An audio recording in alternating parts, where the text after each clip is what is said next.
primeiro, né, obrigado por você ter recebido esse convite e aceitado, no meio de tanta confusão aí que você está, essa transição de estado, enfim, teu trabalho, tanto que você faz não só dentro da tua empresa, mas pela comunidade. Então, obrigado pra caramba de você ter aceitado aí o convite. Acho que você, a gente estava aqui batendo um papo antes de apertar o botão de REC. E aí a ideia é que a gente compartilhe o máximo de conteúdo aqui enriquecedor para a comunidade e especialmente para quem está começando. Então a ideia é que o Sibelius aqui consiga compartilhar um pouco da história, da trajetória dele e que isso seja enriquecedor para quem está escutando. Então, sem mais delongas, eu queria que você, Sibelius, se apresentasse aí para quem ainda não te conhece, se é que alguém ainda não te conhece. Quem é o Sibelius? Tá bom, valeu pessoal. Sou Sibelius, que esse nome é diferente, nome finlandês, vai saber por quê, né? O pai escolheu isso, é um bom nome até, que é único, né? Então, hoje eu faço várias coisas, né? Então, sou o CTO da Entra, que eu posso falar um pouco mais da Entra. Eu também crio algumas comunidades também, que eu acho legal, juntar um grupo de pessoas que têm o mesmo interesse pra gente trabalhar junto, fazer alguma coisa legal junto. Dou bastante mentoria pra galera, teve até uma vez que eu até passei do limite, provavelmente tava mentorando 50 pessoas que eu tava discutindo junto com eles. Então eu faço algumas coisas em escala, meio maluco, e eu também gosto bastante de criar coisas. Então criar software, fazer open source, contribuir, tem algumas ideias meio malucas assim, fora da caixa. É basicamente isso aí. Tenho várias frentes, sempre às vezes eu tento procurar alguma coisa diferente também pra fazer. Legal, caramba, cara, nem sabia que você fazia mentoria, mas não nessa escala. Então a gente vai voltar nesse assunto aí, que é uma coisa que eu tenho bastante interesse, faço, mas quando você fala esse número, eu penso, eu devo estar fazendo alguma coisa errada ou tem algum segredo para eu escalar, que eu queria ajudar mais gente e eu tenho feito mais no 1-a-1. Mas é legal, não sabia mais dessa tua faceta, né? Bacana. E você citou a Entra, então eu queria assim já pegar por aí. E queria um pouquinho que você explicasse aí como é que surgiu a Entre, o que ela faz, assim, explica um pouquinho dela para mim. Beleza, vou começar lá do início, assim. Eu tava fazendo Ciência Sem Fronteiras, acabei voltando pro Brasil, já tava fazendo trilha, graduação, mestrado, então já fiz um semestre de mestrado, meu orientador acabou indo para outro país. Eu vi um estágio numa startup na Ponto.tel, em São Paulo, achei que era uma ideia legal, era um estágio de verão. Uhum. Vou tentar uma coisa diferente, né, antes de continuar na carreira acadêmica, vamos ver o mercado de trabalho, né, porque quando você tá na academia, todo mundo fala que o mercado de trabalho é meio ruim, e a galera do mercado de trabalho fala que a academia é meio ruim, né, então você tem que ver quem que tá mentindo aí, né, ou não, né. E eu acabei dando sorte de cair na Ponto.tel, que tinha o Pedro e o Gustavo, que acabaram sendo meus mentores aí iniciais, os caras são muito bons, bem inteligentes, assim. E aí eu aprendi muita coisa lá, comecei a ler um monte de livros sobre startups, sobre um monte de coisa, achei legal, falei, vou tentar fazer alguma coisa minha também, uma startup também do zero, para ver se eu consigo, né? Se eles conseguiram, eu acho que eu consigo também. Uhum. Então nisso E eu isso você tentei... tinha quantos anos? Qual era a tua idade nessa altura? Acho que 23. Tinha Okay. acabado de sair, eu tava terminando a faculdade, eu terminei em 2015, no meio. Então eu fiz o estágio de verão lá, depois eu fui contratado como estagiário, depois acho que como desenvolvedor, engenheiro de software, nem tinha essa coisa de júnior, pleno, sênior, acho que, sei lá, eu nem me importava muito com isso, entendeu? Quando eu entrei na startup, eu nem sabia o que era back-end, front-end, eu nem tinha nenhuma noção disso, entendeu? Eu sabia um pouco de Python, eu fazia algumas coisas com machine learning também, e, sei lá, essa parte da web eu não tinha muita noção, sabia C++, coisas da faculdade em si, mas para aprender o resto foi bem rápido. Os conceitos são parecidos, assim. E aí, com isso, eu comecei a procurar uma stack, uma conjunto de tecnologias que eu achei legal para desenvolver alguma startup. A gente estava tentando fazer um chatbot, parecia uma boa ideia, né? Todo mundo sabe que chatbot é horrível, hoje em dia, né? Mas eu tentei fazer um chat, né? Um app com chat era bem difícil fazer, né? Eu tentei com Java, com Kotlin, Objective-C, Swift, e é bem difícil. Não sei se já tentou fazer isso, é bem difícil. E aí eu achei o React Native nesse meio de caminho, 2015, 2016, e era muito fácil fazer um chat com isso, era muito fácil fazer um app. Eu falei, cara, isso aqui é incrível, não é possível que existe uma coisa tão fácil assim, parece mentira, assim. Eu achei legal, achei incrível mesmo, que era outro paradigma, né? Então eu não foquei muito no React ali na época, eu foquei mais no React Native, que era um jeito fácil de fazer app. Fazer app antes era bem sofrido, né? Ainda é, se você tá Ainda é. nativo. Ainda é sofrido, comparado com a JX da web. Então com isso eu criei o Meetup, que era o React Native SP, depois virou o React SP. A primeira pessoa que me manda mensagem foi o Rafael, o Turk, que ele foi o primeiro funcionário da Amazon no Brasil. E ele estava desenvolvendo também uns produtos lá, uns projetos lá, o Brand Lovers, com React Native, e a gente vai no Starbucks, começa a codar junto. E é tipo do primeiro dia, assim, uma coisa bem, bem filme mesmo. Achei legal também, a gente começa a fazer umas coisas legais. E aí a gente começa a trabalhar junto um pouco, e aí eu resolvo sair da Ponto.tel, porque lá era legal, mas eles não queriam crescer tanto. E aí, como eu queria aprender muito mais, queria usar o React, eles estavam no Angular ainda, provavelmente eles não tinham entendido que a tecnologia que você escolhe pode ser fundamental ou não para você escalar, né? Sim, Então, é verdade. acabei resolvendo juntar com o Rafa, que eu ia ter mais liberdade, né? Então, eu foquei mais onde que eu poderia aprender mais. Nem foquei muito em dinheiro naquela época. Acho que eu nunca foquei em dinheiro, nenhuma época em si, só ganhar o suficiente. E aí eu foquei mais em onde eu vou ter mais liberdade, onde eu vou aprender mais coisa, onde eu vou fazer coisa mais legal, coisa mais difícil.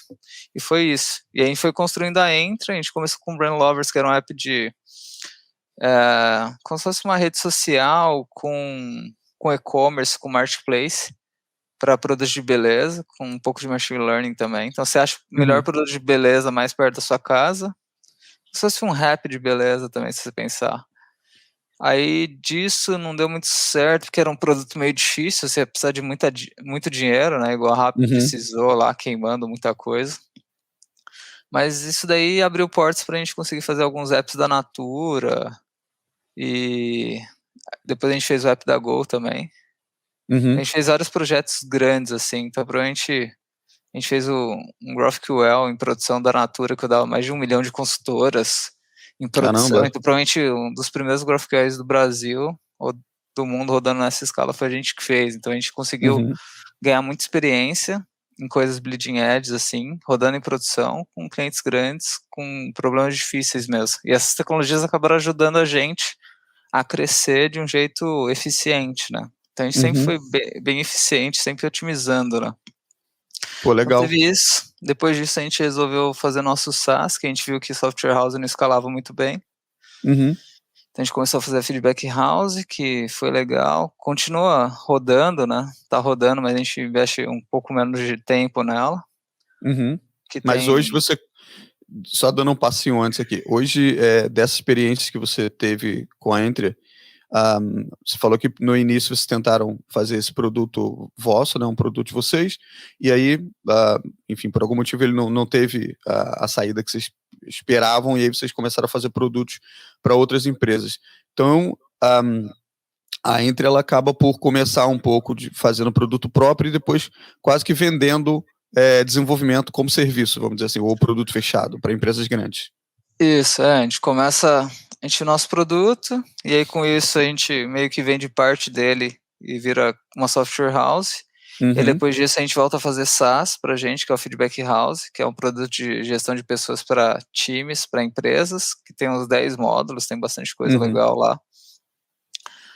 E aí depois a gente decide fazer a OpenPix, que é onde a gente está agora, que é o que a gente está investindo mais tempo e dinheiro e tudo lá. Que é uma plataforma de gestão de pagamentos instantâneos com Pix, que é a coisa mais legal. Acho que a coisa mais legal do Brasil hoje em dia é o Pix, né? Se não a única coisa legal do Brasil. A única coisa que não estragaram, né? Porque o Pix é barato, né?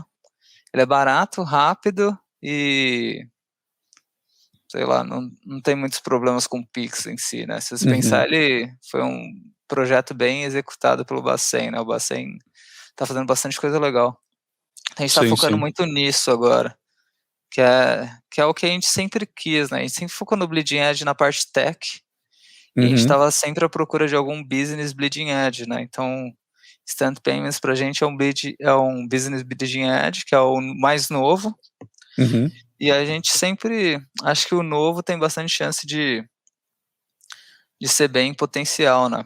Então você tem Não. várias vantagens de você trabalhar com coisas novas, né? Você tem, como é novo, né? Você consegue competir de igual com igual para outros bancos, né? Então o Pix é novo para a gente e é novo também para o Itaú, né? Então o Itaú não tem Uhum. expertise também, né? Então se a gente conseguir mover mais rápido, a gente conseguiria ganhar um pouco de edge em Sim, relação a com isso, certeza. né? Com certeza, Acho que a com parte certeza. da Entra, acho que a parte da Entra foi isso, a gente foi pivotando, que é um termo clássico aí das startups aí, não sei quem É, está acostumado a ler esses livros aí, Zero to One, Startup, Lean Canvas, sim. vários livros clássicos. A gente foi pivotando, sempre buscando alguma coisa melhor, assim, Uhum. mais E legal, mais quando. difícil, né? Sim, sim. E então, basicamente, a Entra começou lá naquele papo teu no Starbucks. E aí, fazendo um fast forward, até o site, né, antes do Pix agora, vocês começaram 2 pessoas e até o site, quantas pessoas vocês tinham no time?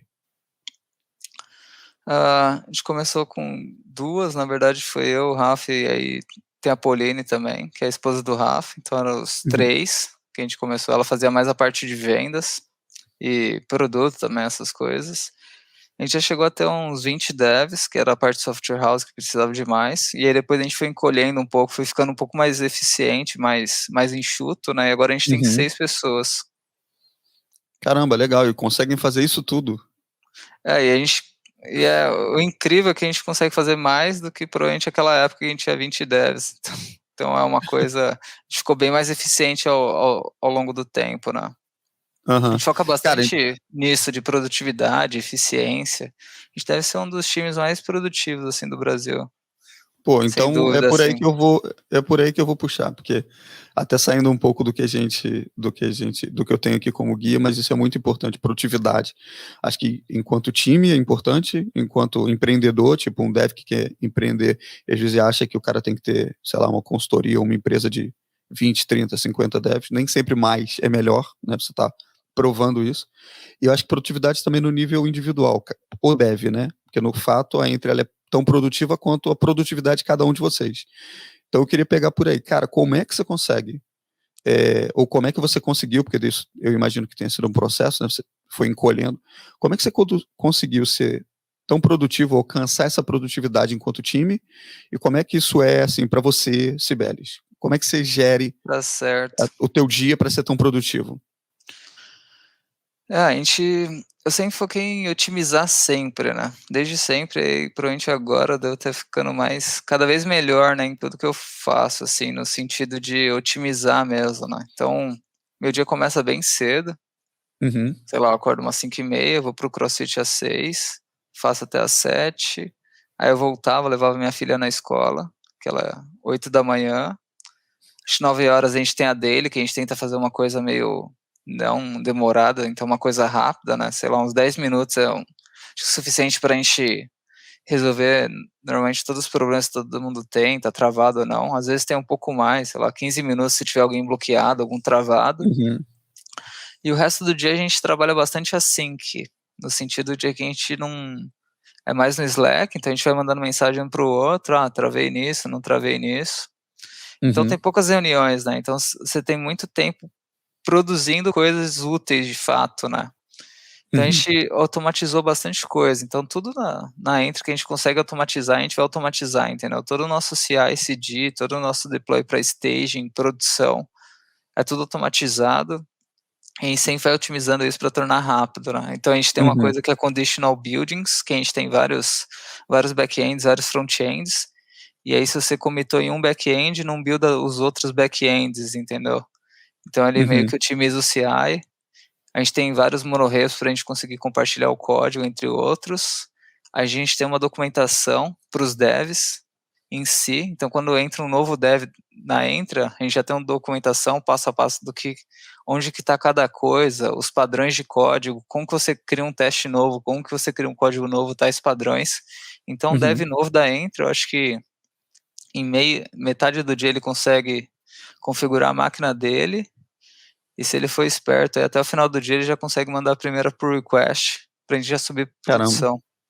Então é uma coisa, é o que a gente tenta otimizar tudo, né. Então a última coisa que eu fiz, que foi bem legal, que eu otimizei, pra você pensar, umas coisas meio maluca, eu perdia provavelmente, sei lá, 5, 10 minutos por dia dando merging em pull request do Dependabot, que Uhum. atualiza nossas dependências automaticamente. Eu pensei: "Cara, e se a gente fizesse um auto merge, né?". Cara, deixa o bot, ele sabe que passou nos testes, deixa ele dar o auto merge, meu, vamos pra frente. Vamos atualizar automaticamente, então eu não perco mais esses 5, 10 minutos por dia, eu posso fazer outra coisa. Então Uhum. todo dia tem umas 10 pull request de bots em cada repo, que provavelmente passou nos testes, ele dá auto merge e vamos pra frente. A gente consegue fazer isso porque a gente tem muito teste também. Deve ter Uhum. uns 7.000 testes no back-end, acho que deve ter uns 3.000 no front-end também. Então a gente, com toda essa automatização, a gente escolheu focar em processos para a gente conseguir mover mais rápido e não quebrar nada, né. Então, por exemplo, Uhum. a gente consegue que um junior dev, ou um junior, até estagiário nosso, conseguiria mandar uma pull request, e mesmo se a gente não tiver ninguém aprovando na hora, e não for nada crítico, ela poderia já dar merge sozinha, sem supervisão, porque ela Uhum. tá tendo a supervisão de 7.000 testes, entendeu. Uhum. É uma coisa Pô, meio maluca, bacana, cara. tem alguns lugares que eles falam: você tem que ter approval de 2 caras aprovando, 2 devs, né, 2 pessoas. Aqui a gente tem, sei lá, 0 pessoas aprovou, a gente revisa depois, a gente sempre revisa de novo quando vai fazer o release para produção. Então a gente Uhum. deixa as pessoas irem para frente, né, deixam os devs em si, cada pessoa tomar a decisão se faz sentido ou não, ir para Uhum. frente ou não, e a gente vai para frente mais rápido, entendeu. Porque se for uma decisão que pode ser reversível de algum jeito, a gente reverte Uhum. depois, entendeu. Se ela não vai ter uma Uhum. consequência drástica. Entendi, Então entendi. deixa todo mundo trabalhar, né. Então às vezes a pessoa: fiquei travado, ninguém revisou meu pull request, fiquei Não travado tem essa 3 horas desculpa, né. lá". Não tem essa desculpa. Normalmente a gente revisa em questão de, sei lá, 5 minutos, até menos. Porque Uhum, a uhum, gente outra coisa que a gente faz é que todas as pull requests são bem pequenas. Então como elas são bem pequenas, você consegue revisar em pouco tempo, entendeu. Então uhum, todas as pull requests são pequenas, você consegue revisar em pouco tempo, todo mundo dá merge na master direto, e aí na master já está atualizando staging, a gente testa em staging, passou todos os testes, deu certo, a gente fez um teste manual nosso, vai para produção. A gente faz release todo uhum, dia para produção também. uhum. Então, Caramba. para produção, a gente tem pouca coisa que a gente testa também, porque como você tem release todo dia, toda hora, sei lá, todo dia, você tem pouca coisa para testar, então o risco desse release é menor. Então, Uhum, como você foca muito nisso, isso daí são vários conceitos que a gente aprende no livro Principles of Product Development, que é um dos uhum, melhores livros de desenvolvimento de produto, que ele faz uma análise matemática usando teoria de filas, que é um livro um pouco difícil de ler, mas que eu uhum, recomendo se alguém quiser discutir comigo, lá tem vários artigos meus sobre isso. É o melhor livro, que ele explica como que você tem que lidar com o produto para dar certo. Tem outras coisas que a gente faz também, a gente trabalha bastante nas issues, então a gente, antes do dev começar a codar, a gente deixa a issue bem organizada, você tem que fazer isso, isso, isso, e aí uhum, dependendo do nível do dev, a gente faz mais passo a passo. Então, você tem que fazer isso no back-end, isso, front-end, isso, isso. Se for um dev um pouco mais sênior, a gente já deixa de falar: a gente quer isso. E aí o dev sênior propõe o que ele acha que é a melhor solução. uhum, A gente faz as pessoas pensarem, né? A gente faz o dev pensar, ele propõe a solução pra gente, a gente discute, uhum, e aí a solução é dele, né? E aí ele propôs, ele implementa, tanto back-end, front-end, é todo mundo full stack, pra gente não faz sentido você ter só uma ponta, porque senão você fica uhum. travado. É, acaba Então o com full stack faz você mover mais rápido, entendeu? Porque a melhor uhum, pessoa para implementar o back-end é quem vai fazer o front-end, quem vai consumir do outro lado, né? Então a gente não acredita muito nessa separação aí, front-end e back-end, eu acho que acabou sendo pior aí sei lá, para a comunidade ou para o mundo em si, né. E a gente tem uhum, bastante coisa de automatização também, a gente tem uma coisa de code mode, que eu acho que pouca gente usa, que é no nível de ST, que é nível de ST Abstract Syntax Tree, seria um regex um pouco mais poderoso, né? Então a gente consegue mudar alguns padrões antigos de código usando como se fosse um nível mais de compilador para transformar o código. Então a gente transforma código velho em código novo automaticamente. Então daria para a gente precisa disso porque a gente tem muito código. Como a gente tem muito código, não dá para você mudar na mão, entendeu? 100 mil arquivos. Então a gente tem que rodar um script para atualizar 100 mil arquivos. Então como a gente tem essa escala, a gente precisa de soluções melhores, né? A gente precisa ser mais inteligente. Outra coisa que a gente faz também em questão de produto, a gente foca muito no simples. A gente gosta muito do simples. Simples é sempre melhor. Se tiver difícil, se tiver complexo, se está difícil para desenvolver, se o design está difícil, quer dizer que tem alguma coisa errada. Assim. Se está difícil para codar, provavelmente o usuário que vai usar isso também vai sentir essa dificuldade, né? Então, o que a gente faz? A gente tenta codar o mínimo possível e só codar o necessário mesmo. A gente foca muito assim. Fiz até uma pergunta lá no Twitter que foi bem interessante, que acho que a galera, como ela não tem essa análise de custo, economia, sunk cost, né? Então imagina que você fez uma feature lá, tá 90% dela, certo? Aí você descobre que essa feature não agrega nenhum valor para o seu cliente final. O que você faz com ela? Você joga fora ou você faz os 10%, entendeu? Bastante gente respondeu que é melhor... Acho que bastante gente respondeu que você tem que fazer os 10%, né? Na verdade, não. Você tem que jogar fora. Porque não agrega valor. Já era. Beleza, você gastou um valor, um dinheiro, você investiu nisso, você tem que jogar fora, não agrega mais valor, né? Isso daí, bastante empresa antiga, né, que não entendeu o sunk cost, cai nesse meio que golpe que acaba atrasando elas, né? Então, por exemplo, a empresa antiga lá contrata um servidor, custou 10 milhões de dólares, beleza. Daqui a 2 anos o servidor já não vale mais. Não vale mais nada, né? Tá atrasando o time, né? Só que ela não joga fora o servidor porque gastou 10 milhões de dólares. Não, deixa ele ali, vamos usar mais, tem que usar mais, né? Só que aí você usando mais, você acaba perdendo mais dinheiro, né? Você já perdeu esse dinheiro, entendeu? Não tem jeito. Sim. É verdade, é verdade. Isso. E aí se você adicionar essa feature que não faz sentido, você adiciona complexidade, né? Então, cada feature nova que você adiciona muita complexidade. Cada feature nova interage com as outras features e aí acaba aumentando ainda mais complexidade. Nenhuma feature é tão simples assim. Qualquer feature que você pensar que é simples, ela vai ser bem maior que isso. Tem o custo de manter, ensinar o cliente, vai ter alguns comportamentos inesperados de segunda ordem, que provavelmente você não vai conseguir pensar no momento. E vai dar algum bug aleatório mais pra frente, aquele efeito borboleta, né? É verdade, é verdade. Mas deixa eu pegar um pouquinho no que você falou de automatização, eu quero voltar um pouco na produtividade tua, né, específica. Mas quando você falou sobre automação e a questão, principalmente da tua automatização nos pull requests, reviews e tal, você falou que hoje você tem um time de 6. Como é que tá dividido essa galera? É todo mundo sênior? Porque eu vejo isso muito funcionar quando você fala por exemplo, automaticamente fazer merge de pull request, faz muito sentido para mim se você confia muito no código que está sendo entregue, porque você consegue validar automaticamente, você não quebra, né? Se a feature está ali entrega, você consegue fazer validações técnicas, mas qualidade do código em si, né? Eu posso implementar a mesma coisa de várias formas diferentes e umas mais otimizadas que outras. E aí acaba que um pouco dessa avaliação sobre esse código é melhor ou pior para esse tipo de cenário, vai um pouco dessa revisão, eu diria, manual, né? Um pouco aqui na minha opinião. Então, eu queria entender como é que é o perfil dessa galera e se isso impactou nessa tua decisão de automatizar, por exemplo, essa área da revisão do pull request. Tá certo. Acho que um dos business mais incríveis que existe é o McDonald's, né? Porque o McDonald's, cara, você coloca qualquer pessoa lá e vai sair um hambúrguer legal do outro lado, entendeu? Então tem que meio que criar um McDonald's de software, se você pensar. É uma boa analogia. Uma boa analogia, né? Não dizendo que nossos devs sejam ruins ou não, né? A gente sempre contrata pessoas legais, pessoas inteligentes, pessoas que a gente acredita no potencial. E então a gente tem um time, a gente deve ter uns 3 seniors e uns 2 mais juniors, acho que diria assim, 4 seniors, 2 mais juniors. E a gente faz review, como a gente já tem muito código, né?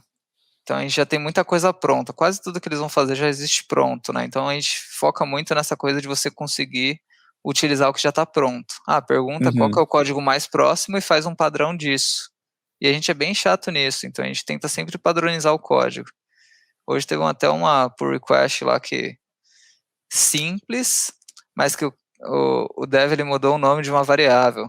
Sei lá, o nome da variável era filters, ele chamou de log filters. Isso daí já meio que, cara, você não pode fazer isso, parece uma coisa besta, simples, mas se você faz isso, agora você tem 2 nomes de variável para você lembrar, fica difícil de você refatorar, code mode fica mais difícil. Então a gente foca muito em padrão, né? A gente faz o review, mas toda pull request a gente vai ter o review humano, tanto o meu e tanto do restante do time. E mesmo que você já deu um merge, a gente tem um post review, né? A gente faz o review do mesmo jeito, já fez merge, e aí todo mundo olha depois e corrige nas próximas pull requests, entendeu? A grande questão de a gente ir para frente é para não travar a pessoa, entendeu? Não deixar travado, né? Então a galera fala daquele Git flow lá, que você tem o develop branch, e aí o que acontece? A galera faz a pull request, dá a merge no develop, e deixa a branch parada lá, para depois dar merge na master, depois que o cara testou no develop, entendeu? E aí isso daqui fica meio que uma coisa pendente na sua cabeça, cara. Vou dar merge, não vou dar merge. Aí quando o cara aprovou, você vai lá e dá merge, depois volta, para o que você tá fazendo, aquele context switching lá, troca de contexto de novo, volta para aquilo lá, aí já tem conflito. Olha o trabalho de você deixar um inferno. É um inferno. Você deixa, é um inferno, Git flow é uma merda. Aí você coloca você deixa lá, tem um conflito, aí você volta, e qual que é o problema? Como no develop tem várias branches lá, e aí o cara vai testar o que está no develop, tem várias branches. O que acontece? Se ele falar, cara, aprovei a branch A, mas não aprovei a branch B, só que por algum motivo a branch A e a B interagem alguma maneira que não é coisa, o cara vai dar merge só na A e na B não, pode quebrar a produção, porque ele não está testando o que está em produção. Então o Git flow também tem essa chance de você estar testando uma coisa que não é o que está na produção, né? Então o stage deveria ser o mais próximo de produção. Então o Git flow com developer branch é a pior coisa que você pode fazer para o seu time, né? Deixa todo mundo travado, os caras têm 5 pull request, o cara perde mais tempo dando conflito, atualizando a branch do que codando, entendeu? A partir do momento que você fez o merge na master, cara, você esqueceu aquilo lá, já foi pra frente e tá resolvido. O máximo pode ter um post review e você manda outra por request, entendeu? Mas é coisa minor. Uma coisa que a gente tem é feature flag, né? Então tudo que é crítico, então por exemplo, você falou, cara, você não pode dar merge em várias coisas. Então a gente tem issue aqui que a gente tá trabalhando que é issue de 3 meses, mas todo dia tem pull request e melhoria dela. A gente tá avançando nela incrementalmente todo dia. E a gente testa em produção isso com a gente, mas a gente não, o cliente em si ele não vê isso, porque está por trás de uma flag que a gente controla. Então só a gente vê isso. Então quando é alguma coisa muito crítica, e aí qualquer dev pode pegar essa feature, pode ser o estagiário, pode ser o júnior ou não, ele vai fazer essa feature numa feature flag. Então ele pode dar dando, ele vai dando merge e não vai quebrar, entendeu? Sim, a gente vai conseguir testar, legal, vamos ajustar o design nesse pedaço. Então o feature flag também dá essa segurança. Acho que essa é a ideia aqui da produtividade, é você deixar o time não ter medo também de codar, né? Porque se o cara tem medo, ele não vai codar, né? Ele vai codar mais devagar, entendeu? A gente tenta, cara, não tem medo, não tem porque você ter medo de codar no nosso code base. A gente tem um monte de teste. Você fez um teste para a feature que você fez, tá numa feature flag. Cara, você não vai quebrar a produção. Se você quebrar a produção, não é sua culpa, entendeu? É culpa de algum processo. A gente usa o Kubernetes aqui, né? E aí já teve uma vez que a gente quebrou o build. Todo mundo quebra o build, né? Não tem como você não quebrar a produção. E aí o que a gente fez, né? Então, a gente quebrou uma vez, a gente pensou, cara, né, a gente tem que ser mais resiliente. A gente sempre pensa assim, um livro que eu gosto bastante é aquele Antifrágil do Taleb, né? Sim, Taleb, então, não é Taleb. O cara tem vários livros legais. Dá pra citar o Black Swan, Antifrágil, o Skin the Game, são os livros clássicos. Skin the Game, aí, muito bom. Que eu falo para todo mundo ler aí, que é o básico aí. Mas o seu sistema, seus processos têm que ser antifrágeis, né? Então, por exemplo, a gente quebrou produção, então produção nunca mais pode quebrar do mesmo jeito, entendeu? Então agora, teve acho que foi semana passada, a gente quebrou de novo, só que o nosso sistema agora está tão robusto que ele faz um load balancer assim. Então, ele faz um rollout. Então, ele tenta atualizar 4 pods, a gente deve ter uns 10, 20. Cara, 4 pods não deu certo, ele nem passa os requests para esses 4 pods estão zoados e deixa lá travado. E a vida segue. A gente ficou, acho que um dia com 4 pods ruins, depois a gente consertou, né? E aí o usuário final, ele nem sentiu nada, entendeu? Porque para ele tá normal, mesmo que tá quebrado, entendeu? Então a gente deixou mais resiliente. Então mesmo se eu quiser quebrar a produção hoje, eu não consigo, entendeu? A gente fez um sistema tão resiliente que eu não consigo quebrar se eu quiser. Caramba, isso é muito legal. Isso é muito legal. Você tem uma ideia, entendeu? Mesmo se eu quiser, vou codar bêbado, tô maluco, você não vai conseguir quebrar, entendeu? O ideal é você não deixar as pessoas fazerem coisas idiotas, né? Não, isso é legal. Essa experiência que você está compartilhando que é legal, porque, cara, o que eu conheço, e provavelmente você também, de times, empresas, enfim, desenvolvimento que não tem eu quase que diria essa abordagem, né? Essa mentalidade, cara, e aí acaba que é o que você falou, você tem times maiores, mais conflito, mais interdependência, menos produtividade, aí isso lhe leva, né, na minha opinião, para mais frustração, e aí na ponta é o dev, porque o dev, o que ele quer? Quer codar, né, todo dev quer codar, quer ser livre para codar e acabou. E aí você começa a colocar uma série de camadas entre esse cara que quer codar, né, e o resultado desse esforço dele, né, o feature, o produto, a tela, enfim, o que você quer que seja. Então, acho que isso também acaba por explicar muito da frustração que a gente vê na comunidade, enfim, muito dev aí burning out, fazendo, enfim, às vezes até desistindo, né, da profissão, porque o cara acha que aquela experiência toda que ele empresa teve, é ruim, né? Exatamente, aquela experiência que ele teve é a regra. Pode não ser. Eu acho que tem outro caso clássico, assim, das empresas, acho que eu posso fazer alguns artigos, eu gosto bastante de escrever, porque escrever acaba escalando, né? As pessoas sempre fazem as mesmas perguntas, então eu escrevo, mando o mesmo link, e aí resolvo a vida de todo mundo, é um jeito de escalar, né? Sim. É um jeito de fazer mentoria também, escalar. Então, um caso clássico que tem é dev que não tem issue, dev não tem task. Cara, como assim? Você foi contratado, você ganha uma puta grana e você não tem issue pra codar, você vai ficar o dia inteiro sem fazer nada, Parece zoeira, né? Parece zoeira. Mas acontece. Mas aí, cara, E aí, eu fiz até um tweet disso. Cara, é igual você foi contratado no Real Madrid, mas você fica no banco, entendeu? Legal, você tá ganhando dinheiro, mas você não tá ganhando experiência, você não tá sendo visto, você não vai ser promovido, cara. Você tem bastante chance de ser demitido em algum momento, né? E aí, tem dois lados, né? Um ponto é a empresa, que não sabe se organizar, né? E outro ponto é o dev, que ele deveria tentar buscar trabalho, né? Ele deveria buscar dar um jeito, cara, eu vou trabalhar em alguma coisa, preciso saber o que é importante, o que não é. Ele tem que brigar por isso, ou ele tem que sair da empresa, se a empresa não tá nem aí para isso. Então, uma coisa que a gente tem aqui na Intra, a gente foca muito em deixar um monte de issue pronta, tipo, ready for dev, para todos os devs, entendeu? Então, todo dev, a gente sabe que ele vai travar em algum momento, todo mundo vai travar. Sim. A pessoa só não vai, o dev só não vai falar que travou, né? Porque o dev nunca vai falar que travou, né? Mas, um karma. Mas legal, hoje na Intra você tem alguma política sobre essa questão de travar ou não travar? Eu sou bem chato nisso, Sou bem chato nisso. Posso comentar isso depois. Então, na Intra, a gente tem várias issues. Então, todo dev vai ter pelo menos umas 3, 4 issues na mão já. Se ele travou, ele pode ir para a próxima. E aí depois volta, quando ele destravar, né? Então, eu falo assim, você tem que destravar você antes que você trave, entendeu? Se você acha que você vai travar, você já pergunta antes. Então, eu foco muito nessa coisa do learning public, de você perguntar em público. Eu falo pra galera, a gente tem um canal dev lá no Slack, eu falo, cara, nem manda DM pra mim, nem manda DM pra ninguém, manda no dev mesmo, que é legal, todo mundo expande o conhecimento, né? Então, em público é melhor pra todo mundo, porque, cara, pergunta lá e todo mundo vê que você tá perguntando, outras pessoas vão perguntar, né? Porque tem um modelo econômico que diz sobre isso, que é o Stand Ovation, né? Que é um modelo que ele modela a plateia e outras coisas, e moda, né? Então, por exemplo, imagina que tem um boné novo lá, só que um boné novo, só que ele é meio diferente, assim. Então, tem algumas pessoas que elas vão usar um boné mesmo se ninguém estiver usando, entendeu? que é a galera que vai usar antes de todo mundo.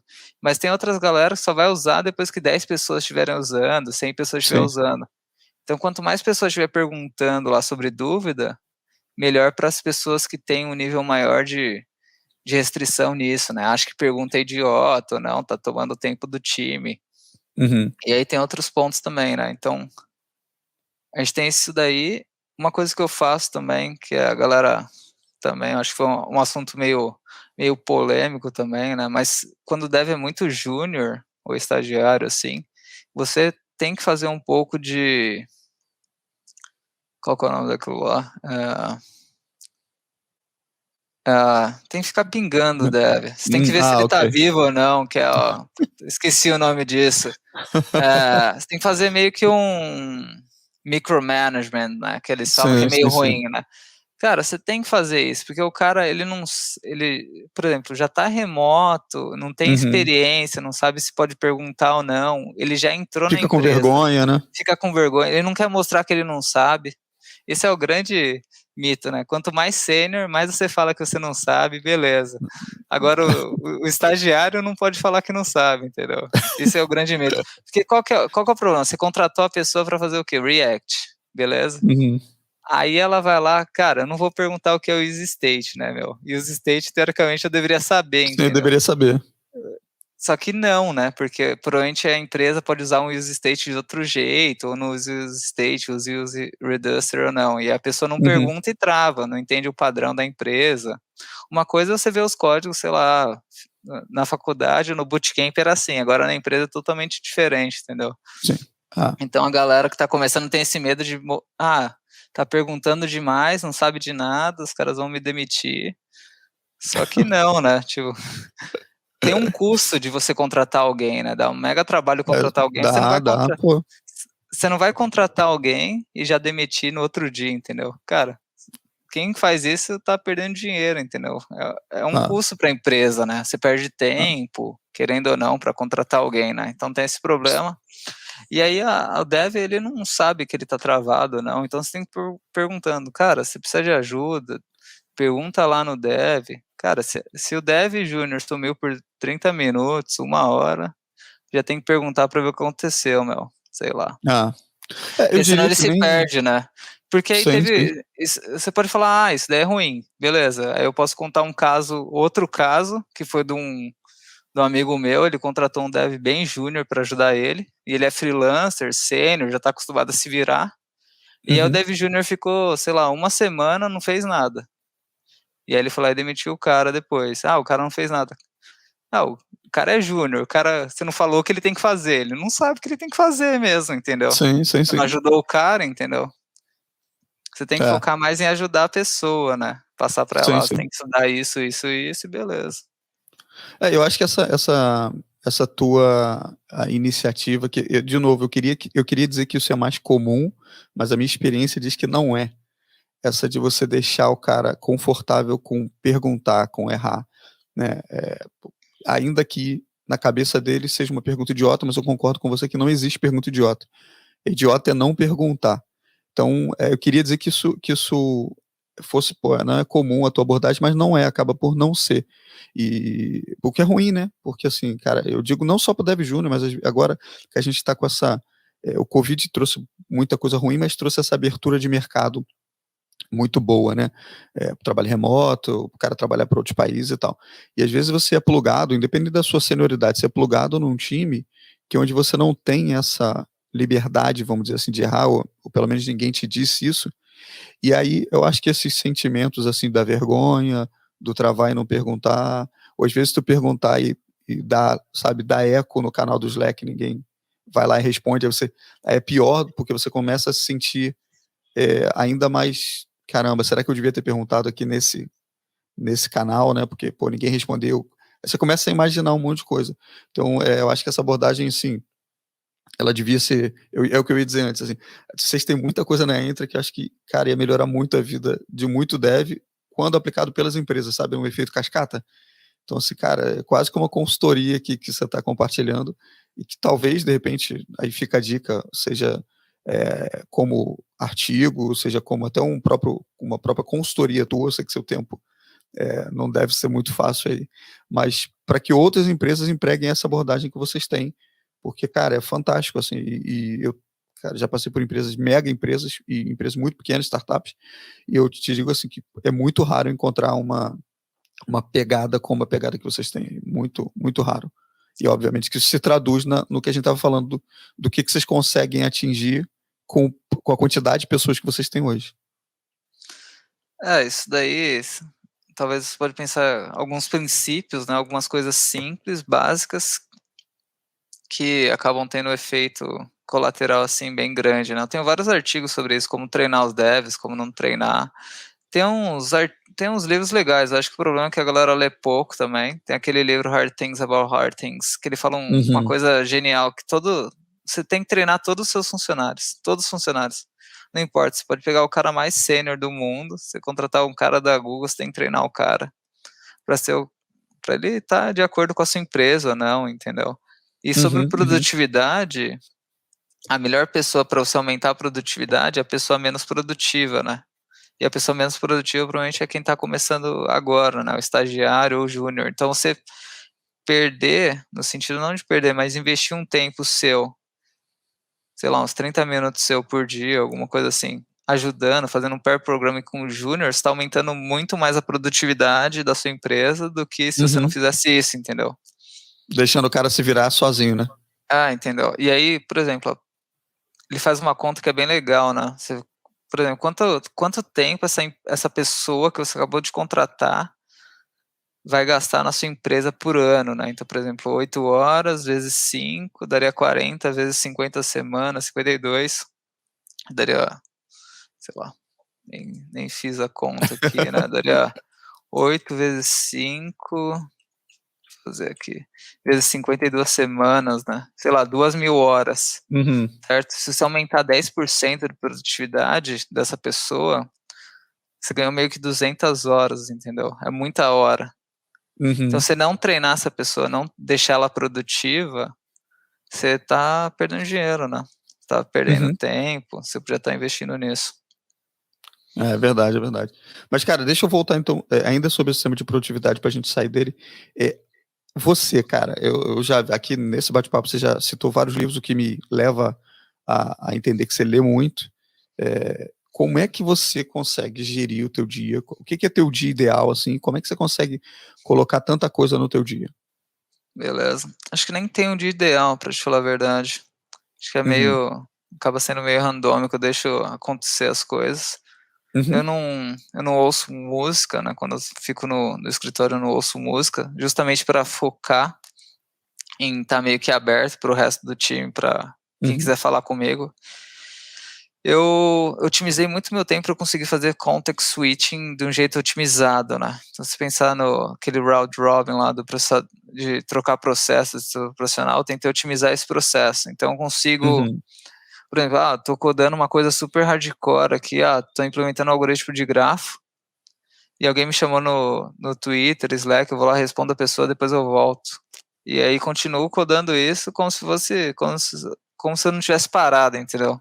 Então essa coisa de trocar de contexto, vou lá, atendo o cliente, falo com a minha filha que ela precisa de alguma coisa, volto, tô codando alguma coisa, passo o teste, respondo alguém, e volto porque eu tava fazendo focado, eu sou bem otimizado, entendeu? Eu não tenho esse overhead de trocar de contexto. Eu otimizei muito isso. Você consegue manter no flow, né? Consigo manter no flow, como se nada tivesse acontecendo também.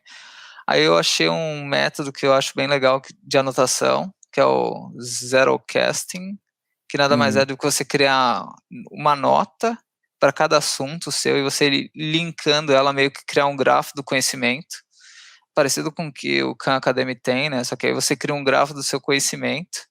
Isso daí, se você pensar esse gráfico do seu conhecimento, acaba sendo meio que um índice do seu conhecimento, como se fosse um Google do seu conhecimento, né? Então, quando você pergunta alguma coisa para mim, ou eu busco no meu cache, seria o histórico do meu Chrome, então qualquer pergunta que você fizer, provavelmente eu já devo ter a resposta dela em algum artigo meu, ou devo ter no meu Zerocast, no meu grafo aqui, eu pesquiso no meu Notion, e eu acho algum artigo parecido relacionado nisso.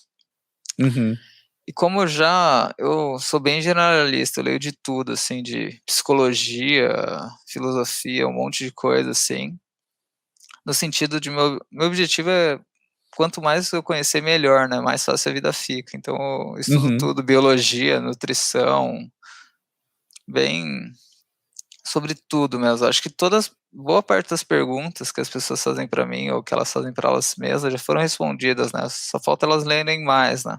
Sim, é verdade. Então, como eu já li um monte de livro, já fiz um monte de anotação, eu vou linkando um conteúdo no outro, e tem isso. Minha base matemática também é bem forte, acho que isso ajuda bastante na minha parte de abstração, linkar um conceito no outro, que Uhum. às vezes a pessoa não consegue fazer isso, acho que isso ajuda um pouco.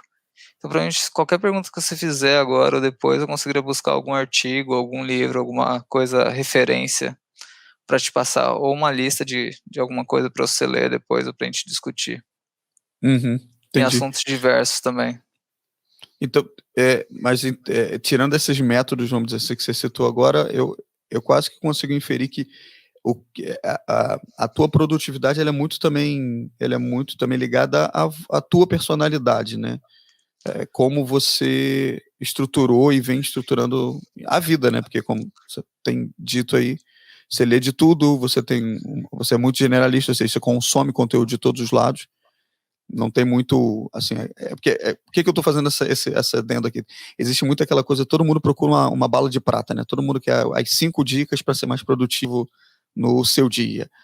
3 dicas matadoras para caramba. Então tem muito essa coisa do, eu faço isso, isso, isso, e o resultado é aquele, né? E eu acredito, e aí assim, eu queria a tua opinião sobre isso pode facilitar um pouco. Eu, por exemplo, uso alguns métodos para tentar ser mais produtivo. Eu uso Pomodoro. O meu dia, eu faço countdown de horas, então eu começo o meu dia com menos 8 horas e aí vou debitando, vamos dizer assim, desse meu banco de horas, as horas que eu tenho para trabalhar. Isso me traz um senso de urgência para eu tentar, enfim, sabe, evitar distrações e focar. Entendi. Mas, cara, funciona para mim, pode não funcionar para você, pode funcionar para o Eu Zezinho, para o Guinho. tenho algumas ideias sobre isso. Uma vantagem que eu tenho, provavelmente do resto das pessoas, é que o conhecimento também compõe, né, igual o dinheiro, né. Então como eu Uhum, comecei a ler muita coisa muito antes, sei lá, 12 anos já lia muita coisa, então começou a acumular muito meu conhecimento, né, o snowball, né, que o Warren Buffett fala. Então, como eu já uhum, estudei muita coisa, eu começo a ficar muito fácil para eu aprender coisas novas, entendeu. Como eu já sei muita coisa, meu grafo é bem populado, bem denso, aprender coisas uhum. novas acaba sendo bem fácil. Sim, sim. Quase Então que o músculo, né? Você já tá ali, já tá no flow. provavelmente eu sou uma das pessoas que aprende mais rápido, assim, que eu conheço. Então, enquanto a galera tá sofrendo em alguma coisa, eu aprendo bem rápido, porque tudo que já precisava saber, eu já sabia, entendeu. Todos os building blocks eu já tinha um pouco de conhecimento. Então, puta, eu tenho que aprender front-end. Aí a pessoa já não sabe o que é um bundler. Aí sofre com o Webpack porque não entende o conceito. Tem várias coisas. Sobre essas coisas de técnica, Pomodoro, essas coisas, eu acho que isso daí tem que ser um começo, Uhum. mas não é o fim, entendeu? Eu acho que seria como se fosse uma coisa transitória.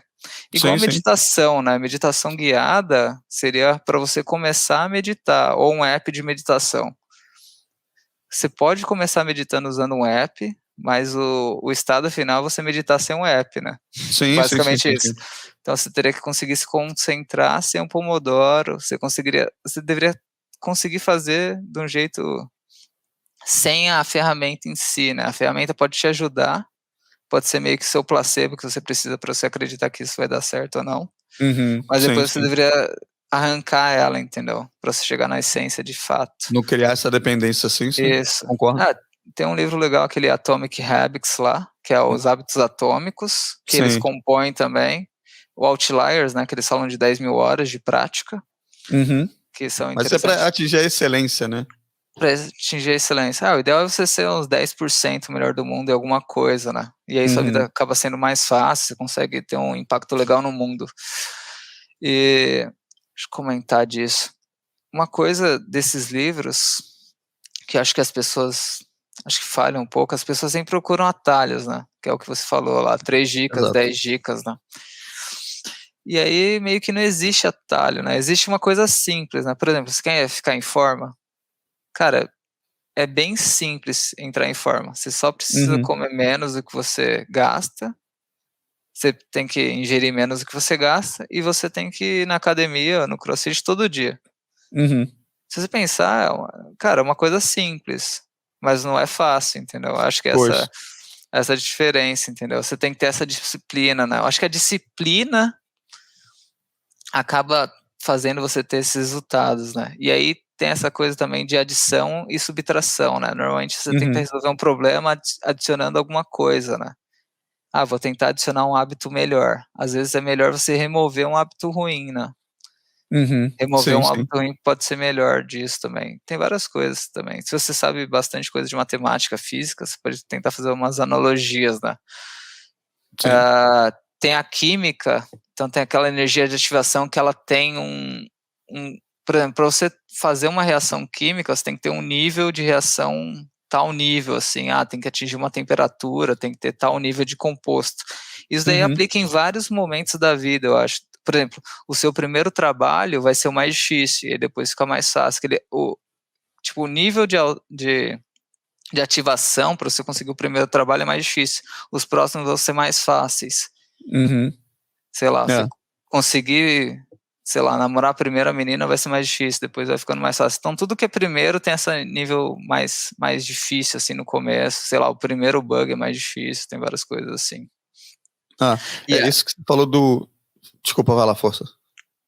tem outras coisas, por exemplo, inércia, né? Então, se você faz, ou inércia, o Lindy Effect. Então, se você faz alguma coisa todo dia, por exemplo, eu tô no Duolingo, tô no 500 dias de espanhol, né? Uhum. E aí, como eu já tenho 500 dias, eu tenho uma inércia aí, eu não quero quebrar 500 dias, entendeu? Se eu tivesse 20 dias, era mais fácil eu quebrar esse strike, entendeu? Então eu gosto bastante dessa coisa de strike e você não abrir exceção para você mesmo, entendeu? Você pode Sim. abrir exceção pro resto das pessoas, para você não deveria abrir exceção. Cara, você tá cansado, sei lá, vai treinar do mesmo jeito, só que treina menos, treina mais de Uhum. boa, mas não Sim. quebre o strike. Ah, tem uma quote, né, uma frase do Denzel Washington que eu gosto muito, que ele fala que é: sem comprometimento você não começa nada, mas sem consistência você não termina. E isso se aplica, acho que em tudo, é o que você falou, se você tem que estar comprometido com a causa, seja ela qual for, e ser consistente, né? Tentar criar essa cadência, todo dia eu vou fazer. É engraçado que a gente está falando disso, o nosso rumo foi para um lado que até está me agradando mais, que é essa questão da produtividade, da consistência, de não encarar as coisas simples como coisas fáceis, né? Porque às vezes as pessoas, como você falou, a vida é simples, não significa dizer que ela é sempre fácil, mas ela é simples. É porque a gente quer os dois, né? A gente quer uma coisa que seja simples, fácil, rápido, geralmente barata. A gente quer o melhor do tudo. Não, acho que as pessoas se enganam, elas tentam achar alguma coisa difícil, né? Alguma coisa meio que complexa. Parece mais legal, né? Parece mais. Se é mais difícil, parece que deve ser melhor assim, mas no final quase nunca é, né? É, é verdade. Elas tentam complicar a vida, né? A ideia é tentar É, simplificar. é verdade. E voltando então um pouco agora, vamos tentar direcionar aqui Acho que agora. tem um ponto, calma aí, eu vou comentar um ponto também sobre Uhum, detalhes, né? Acho que uma parte importante também para quem está aprendendo aprendendo qualquer coisa, você tem que focar nos detalhes, assim, você tem que aprender quais são os detalhes importantes. Então, tem uma coisa também que eles falam que algumas pessoas super inteligentes, elas são burras em outras coisas, né? Na verdade, não é que elas são burras em outras coisas, quer dizer que elas não têm prática naquilo, então elas não conhecem os uhum, detalhes, entendeu? Por exemplo, se eu não sou muito bom cozinheiro, né? Então, quando eu vou cozinhar, eu meio que apanho mesmo, entendeu? Sei lá, se eu for fazer algum código, eu vou fazer super bem, mas cozinhar, que são outros detalhes, outras coisas, outra prática, eu vou apanhar, né? E aí, às vezes, uhum, as pessoas não aceitam isso. Então, por exemplo, acho que foi o ano passado, ano retrasado, eu sabia que eu tinha uma deficiência no sentido de CSS, como que eu faço um CSS, uma landing page, alguma página mais bonita, alguma coisa assim, e aí eu resolvi voltar do zero mesmo, estudar do zero isso, como beginner mesmo, que eles falam, né, bem uhum. de iniciante, fazer do zero mesmo, passo a passo, cara. assume que você não sabe alguma coisa e aprende de verdade, entendeu? Você falar, cara, eu sei isso daqui sem saber, acho que acaba sendo pior, entendeu? Acho que Uhum. você assumir para você mesmo que você não sabe alguma coisa é melhor, porque aí você vai atrás e você aprende de verdade, né? É verdade, é verdade. E, cara, pegando, acho que você já respondeu parte dessa pergunta aí ao longo do tempo, mas voltando aqui um pouco agora para os devs, né? Assim, essa galera que vai tá começando agora. O que que você acha que um cara que está começando agora, né? Assim, ele tem que ter, seja para entrar na Entra ou para o mercado como um todo? O que que você acha assim, cara? Esse cara tá entrando agora, ele tem que ter isso ou as coisas, né? O que que não pode faltar para um cara que está começando na nossa carreira, vamos dizer assim? Beleza. Talvez não é nem. Acho que a parte técnica, quando você vai ficando, você vai passando, assim, a parte técnica acaba sendo uma coisa trivial, né? Acho que a parte técnica Uhum, vira uma commodity, que a galera sênior mesmo consegue codar praticamente qualquer coisa, assim, qualquer coisa meio trivial. Acho que uhum, quem tá começando, assim, acho que o foco inicial, acho que a galera erra muito. No começo tem que ser muito especialista, né? Acho que a galera, sei lá, acho que desaprende na escola, né. Na escola você sempre começa mais generalista, né. é verdade.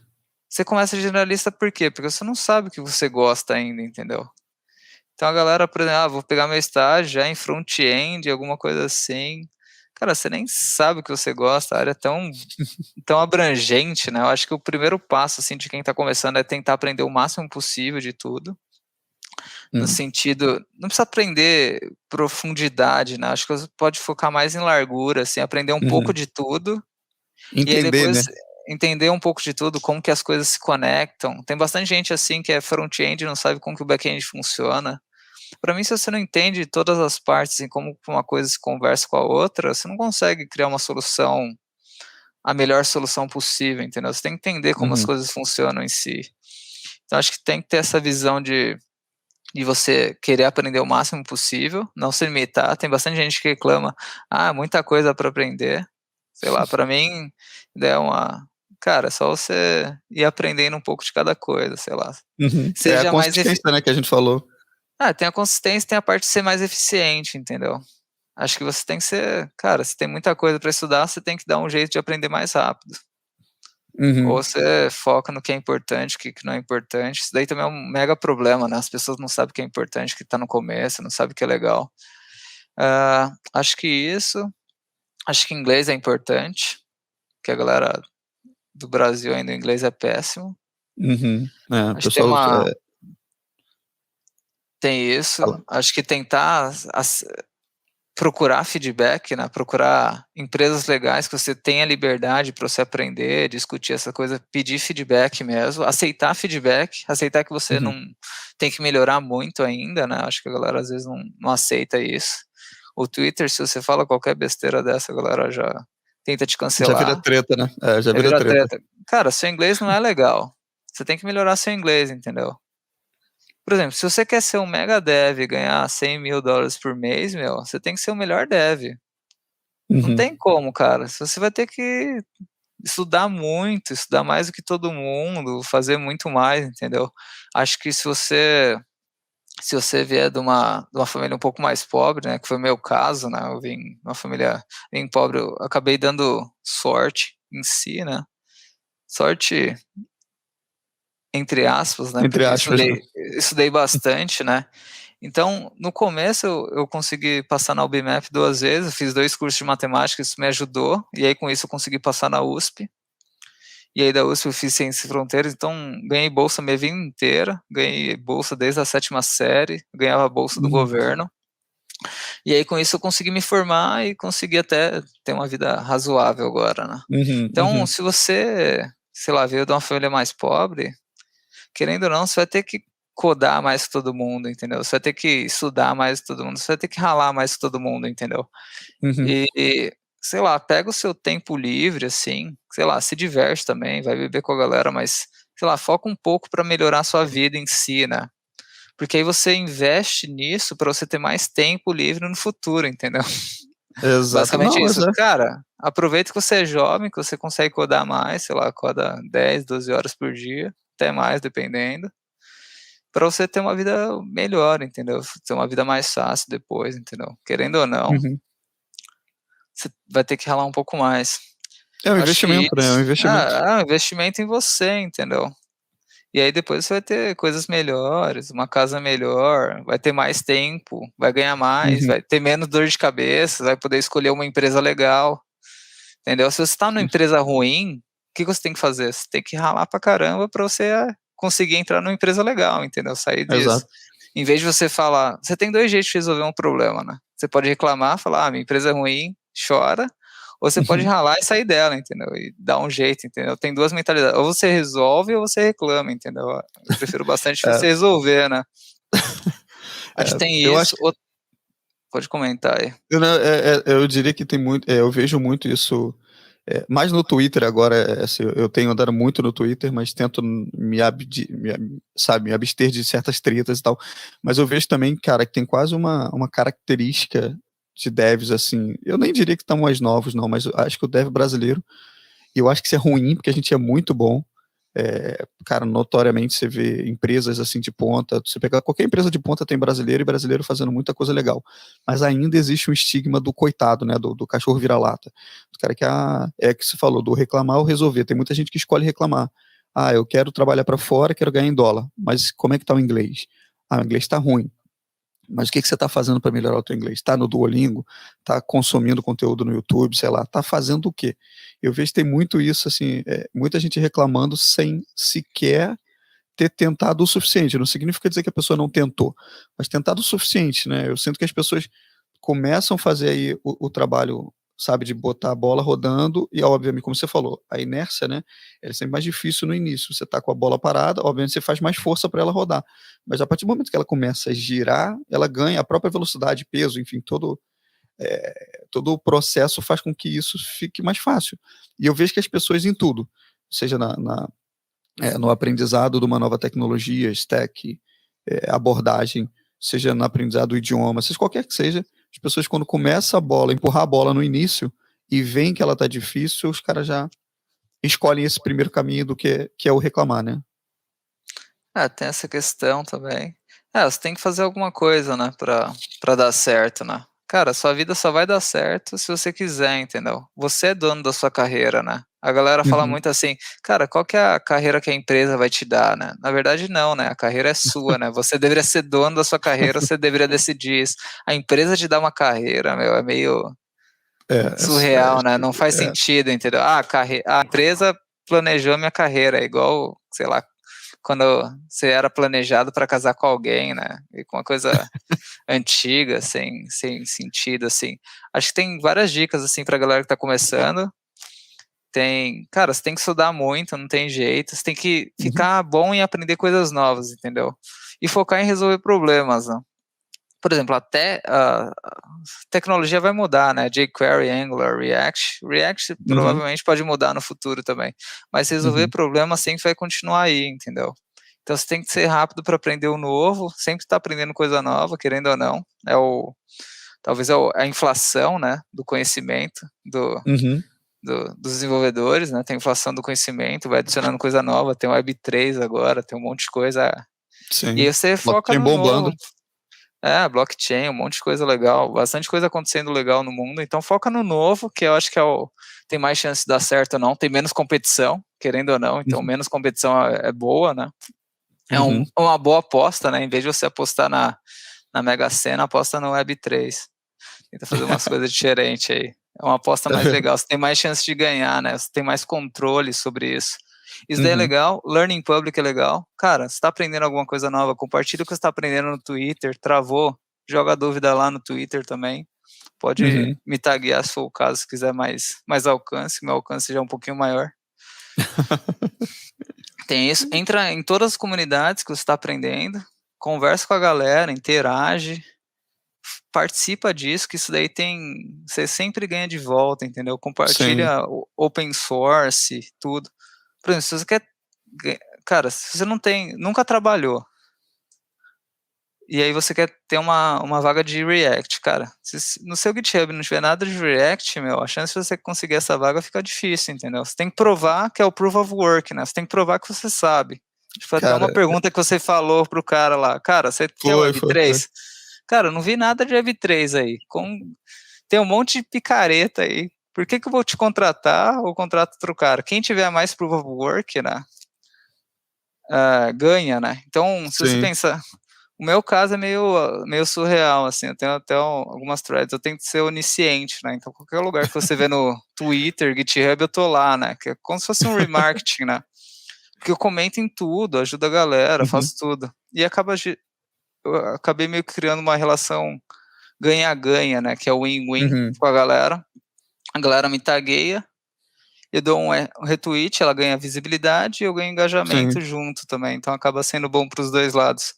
Então, entrar na comunidade. Outra coisa importante, escrever. Acho que outra coisa que a galera não faz muito.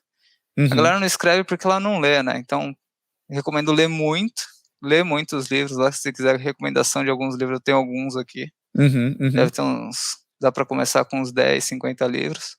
Aí passou da primeira lista, te manda a próxima. E aí escrever também, você tem que escrever, entendeu? Você tem que ler, você tem que escrever, porque pouca gente, sei lá, 1% do mundo produz o conteúdo, né? O resto só consome. Então, cada vez mais, né? Não, sempre foi assim, provavelmente sempre vai ser assim, né? E aí escrever, ela também te ajuda a clarear as ideias, no sentido de que a gente conversando aqui, a gente pode enrolar, entendeu? Agora, você escrevendo, não tem como você enrolar, entendeu? Na escrita, você tem que saber realmente o que você está falando. Não dá para você encher linguiça, né, que é o que a galera fala. Então, a escrita meio que clareia isso, e escrita é legal que ela vai estar no Google lá, então quando alguém te pesquisar Web3 tal coisa, vai aparecer seu artigo lá, e com isso, você acaba meio que virando referência, conseguindo até empregos nisso, né. Teve um amigo meu que fez 2 artigos de Web3, acho que em 2 dias ele recebeu, sei lá, 10 propostas para trabalhar com Web3, que teoricamente agora ele é o cara que sabe Web3, porque ele escreveu 2 artigos simples de Web3, entendeu? É meio que um hack, né? Sim. Cara, não tem ninguém que sabe Web3, você achou um cara que escreveu um artigo que era o que você queria fazer. Cara, esse é o cara que você vai contratar, que é o cara que sabe o que você quer, entendeu? Basicamente isso. Meio que é um life hack, entendeu? Sim. E eu acho que pro dev também isso é importante, é o que você falou, é quase que... Cria um portfólio, né? Cara, só tem benefício, porque o cara, ele quando tá escrevendo, ele tá, como você falou, tendo clareza de pensamento, e ninguém consegue escrever sobre algo que ele não entendeu, então você tem que entender para poder escrever. Então, o primeiro benefício é tá, sabe, tornando aquilo mais latente na sua cabeça. Né? Claro. Segundo, você tá promovendo conteúdo de verdade, porque o que eu vejo também, muita gente querendo ser, eu brinco que tem uma nova categoria, tem algumas novas categorias, que é o Dev Influencer e o Dev Ostentação. E os caras querem influenciar e ostentar, mas não querem produzir conteúdo real, sabe, que agrega. Por isso que eu te falei, eu admiro muito o que tu faz, porque não teve nenhuma vez que ou eu vi, sabe, um artigo teu ou uma pergunta lá na comunidade que não tenha sido, caramba, conteúdo, sabe, assim, uma coisa que agrega. Eu vejo que a galera tá muito nessa onda de querer criar um portfólio de seguidores, mas, cara, isso não, eu, na minha visão, né, também eu tô tentando criar bastante conteúdo, mas nessa pegada de tentar entender para poder traduzir para uma linguagem que talvez uma pessoa que esteja 2 pernadas antes de mim, nem precisa, sabe, eu nem preciso estar tão na frente, mas se eu entendi um pouco antes daquela pessoa, eu consigo traduzir, faço com que esse conceito esteja mais claro para essa galera que está um pouquinho mais atrás, e como side effect, né, é a galera que vai ler, eu não sei quem vai ler, né, o que você falou, escala, então eu não sei se quem vai ler vai ser, cara, um cara que está, sei lá no Vale do Silício pesquisando sobre aquele tema naquela hora e viu, e falou assim, putz, esse cara aqui pode me ajudar. Ou pode ser também um outro cara, um júnior, que está tentando aprender aquele conceito, você não sabe para onde é que bate nessa semente. Então acho que só tem benefício, cara, você pegar, produzir conteúdo de verdade, né, não é ficar autêntico, jogando conversa novo, ao vento. Né? Uma coisa nova, uma coisa sua mesmo, né? Alguma coisa especial, algum detalhe mesmo, né? Que eu falo bastante dessa coisa de detalhe, né? Cara, muito, muito massa isso aí, essa questão do conteúdo para mim é muito, muito relevante. Eu consumo muito conteúdo, então, cara, senão eu brinco, né? Que se não fossem os indianos no YouTube e a documentação dos produtos, caramba, eu tava perdido, porque é basicamente onde eu começo a aprender, é por ali. E uma coisa, acho que sei lá, quão recente é isso, né? Mas a galera compartilha muito, né? Antes, acho que, sei lá, tem algumas profissões mais antigas que elas tinham meio que medo de compartilhar o conteúdo, porque senão ela ia perder emprego, né? Acho que aqui a galera entendeu que quanto mais você compartilhar, mais emprego tem, né? Sei lá. Porque Eu acho que tinha muito aquele conceito do o conhecimento é o poder, né? Quem tem o conhecimento tem o poder. E eu sou dessa época, né? Também eu sou um pouco mais velho que você, se não mais, bem mais. Mas, cara, eu lembro que, cara, quando eu comecei, eu comecei numa área completamente diferente de desenvolvimento, que eu era DBA, né? Eu comecei numa área de infraestrutura, fui estagiário, trabalhei na própria Oracle por vários anos. E eu lembro, cara, que apesar de ter colegas, cara, maravilhosos, e pessoas que foram mentores meus, mas tinha sempre aquele um ou dois ou três que o cara conhece aquela tecnologia ou aquele jeito de fazer, e o cara não compartilhava, porque é aquilo, né? Eu tenho o poder na minha mão, toda vez que alguém precisar disso vai vir em mim, e acho que isso vem mudando ao longo do tempo, né? Assim, esse conceito de poder no conhecimento é o contrário agora, quanto mais eu compartilho, mais poder eu tenho. Meio que deu uma invertida, assim. Se você vai em algumas comunidades mais antigas, assim, Delphi, Java, essas coisas, ainda tem um pouco disso, assim, a galera fica meio receoso de compartilhar, fica até estranho. Agora a galera JS, não. A galera JS eu acho que compartilha até demais.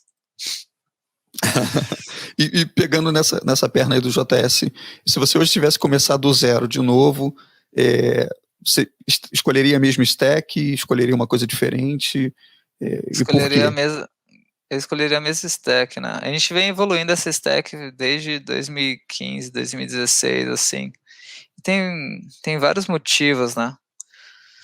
Tudo vai ser feito acho que JS é legal porque ninguém controla JS, igual a Web3, né? É um consórcio também. E JS também ela é muito grande para falhar, né? E aí JS você consegue rodar em qualquer coisa, né? Microcontrolador, no servidor, no front-end, em vários lugares, Electron, apps também, né? Então você consegue fazer tudo com JS, em vez de você ficar trocando linguagem, sintaxe, você consegue fazer tudo em JS. O modelo de async de JS é bem legal, acho que é bem simples, assim. Tem aquele problema de funções azuis e vermelhas, que eu não vou entrar agora. Nisso o Go é melhor que JS. O sistema de tipos lá com o TypeScript é legal, tá ficando meio complexo, mas funciona bem. E o tooling, né, eu acho que o grande sacada do JS é o ecossistema, né? Então, por exemplo, tudo que você for tentar desenvolver já tem algum package disso, então faz você mover mais rápido. E o tooling também é incrível, né? Você tem o S-Lint, você tem o Prettier, você tem coisas para monorepo, que é o Yarn, tem o Yarn Workspace, o Learn. Então, eu tentar fazer tudo que a gente faz na Entry aqui, todo nosso tooling, toda essa automatização, sem o JS ia ser bem difícil. Ia ser bem complicado, assim, monorepo nas outras linguagens não é tão legal, GraphQL nas outras linguagens também não é tão legal. E aí também teria o custo, tem um dev que gosta de uma linguagem, não gosta da outra. Não gosta da outra. Você não consegue normalizar, você não consegue compartilhar código de back-end com front-end, você teria que meio que duplicar, né? Então tem vários motivos, assim, que a gente escolheu e foi evoluindo. E a gente tenta meio que sempre simplificar e achar sempre coisas novas que dentro tudo mais fácil, né? Dentro desse ecossistema, né? Isso. Uma coisa que a gente faz, que eu acho que é diferente, a gente tem que ser mais fácil pra gente, né, pro dev, a gente foca nessa coisa do DX, entendeu? Tem que ser fácil pra gente codar, senão ninguém faz, tem essa coisa de incentivo, né? Então, eu penso muito nessa coisa de incentivo. Então, por exemplo, se tem aquele paradoxo lá, por exemplo, se você não consegue gastar meia hora fazendo o teste, quer dizer que você tem que gastar 1 hora fazendo o teste. Você tem que fazer se você não consegue ter 30 minutos para fazer teste, você teria que fazer 1 hora de teste, então. Até você ter 30 minutos disponível para fazer teste, entendeu? É basicamente isso. Se você não tem 30 minutos para meditar, você deveria meditar 1 hora. Entendeu? Porque se você não tem o tempo, né? Você não tem o tempo porque você não faz o teste. Aí você não faz o teste porque você não tem o tempo, que fica um ciclo vicioso ruim, né? Então a É gente foca verdade. bastante coisa em incentivo, né? Então, por exemplo, se os devs não estão fazendo alguma coisa, você tem que entender por que eles não estão fazendo. Normalmente eles não estão fazendo porque ou é lento, ou é difícil, ou não está automatizado, né? Então, por Uhum. exemplo, tinha o i18N, que era meio ruim, você tinha que ir lá, edita o código, muda em outros lugares. A gente fez um script que roda um comando, extrai as strings do código, beleza. Aí agora todo mundo faz 18N e é fácil. Teste é ruim. Agora teste é fácil. Você copia um arquivo, em, sei lá, 5 minutos você cria um teste back-end, um teste front-end. E aí tudo tem Uhum. teste agora, porque ficou fácil, ficou rápido, entendeu? Então tudo que é lento e difícil, ninguém vai fazer. Uhum. Você também não vai fazer, entendeu? Você não vai querer É fazer. verdade. A galera É vai verdade. evitar, entendeu? A galera sempre vai focar no que é mais fácil. Então você tem que deixar as coisas boas serem fáceis, né? Uhum. Você tem que É, meio que remodelar, né? sim, sim. Os Eu queria incentivos. eu queria pegar dois pontos só dentro disso que a gente está conversando e caminhar para o fim, mas são coisas completamente diferentes, né? Então, a primeira é assim, você na Entria, ou quando acho que é assim, mais na Entria, porque do teu estágio você já pulou para o Entria, né? Então, a pergunta é, você já teve que demitir algum dev, e assim, por uma coisa que realmente não, cara, não deu, não dava para consertar, ou como é que isso, assim, isso já aconteceu, e se aconteceu, qual era, assim, o que que não deu certo ali? Beleza. Eu tenho uma lista. Eu tenho anotação de tudo, né? Para cada pessoa também tem uma entrada no meu Zerocasting também, sobre a pessoa em si, né? Então eu Uhum, tento indexar tudo. E aí eu tenho uma lista de todo mundo que já passou pela Enter também, ou que se demitiu, ou que a gente demitiu também, né? uhum, Teve, acho que teve uns 2 casos que a gente demitiu. Acho que foi uma época que a gente estava reduzindo, assim, a gente estava migrando para SaaS. E a gente reduziu porque acho que o nível da galera não estava muito bom, eles não estavam uhum, evoluindo muito rápido.